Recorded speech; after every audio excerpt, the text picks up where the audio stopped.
and, of course, the week in general. The Rob Luna Wealth Academy founder, Rob Luna, is with me. And, Rob, we're going to get to that consumer inflation story in a second. But right now, I want to ask you about the volatility, because the volatility is something that has become the story of the week, more so than really we have seen in decades. Yeah, I mean, that's the tough thing for investors, I think, right here, Cheryl, is when you take a look at the volatility, these whipsaws, 10% up, 10% down.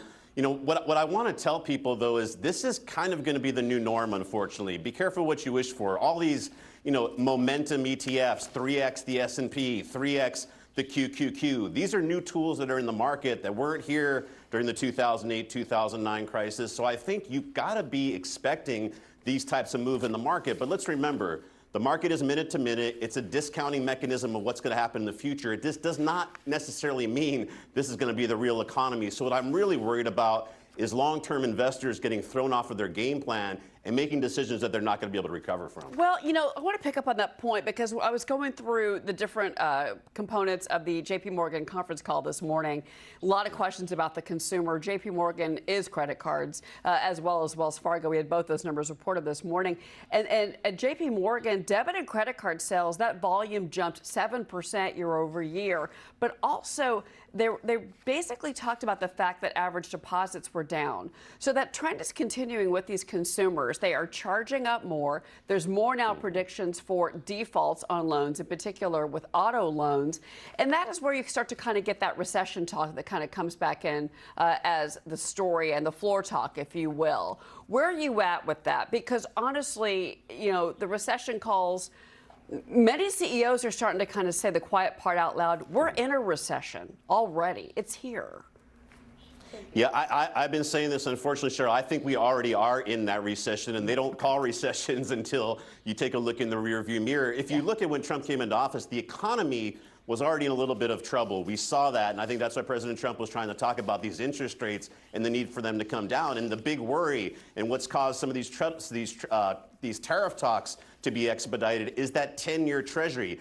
We're not getting any reprieve. We're back to 4.5%. So all these credit cards at 23, 24%, the inability for commercial debt to refinance. There is a lot of real worries out there, Cheryl. I think that's what the market's trying to tell us. And what do you do when you don't have any clarity? You discount things. And that's what the market's trying to do. And they're trying to see, was that 48.71 level that we had the other day a big enough discount, 20, 22%? Or do we need to go further? And I think that's what the market's trying to reconcile. Right. And one of your picks, your short-term picks, was Netflix, which, again, that's a consumer name. And then you also like Newmont Mining. Netflix is actually going to be out next week.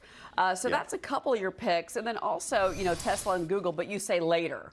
Tesla's going to be suspending new orders. And this is just because of the order button on the website for China, for the Model S and the Model X. That's on the Chinese website. That's a long-term play. So go through the list here. Let's go back to Netflix. Talk about, do you think we're going to see price sensitivity with Netflix consumers?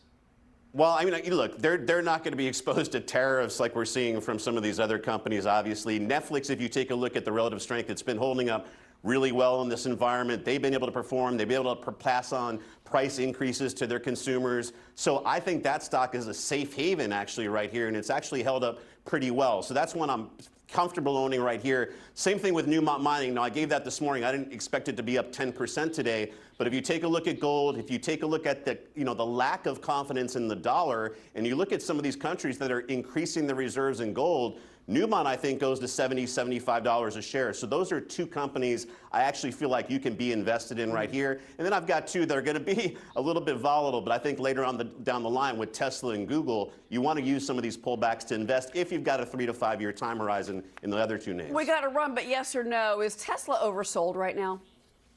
I think it is a little bit, and they're not pricing in what we're going to see with robo-taxis that'll be rolling out in Austin. They're not pricing out Optimus with his humanoid robotics, which I think is going to be a big game changer in the next 2 to 3 years. There's just a lot of hate in the stock right now. That's the reason if you've got a little longer term time horizon, you probably want to pick it up. Yes, it's something to watch, certainly, pick up on the volatility. And that's what the banks told us this morning.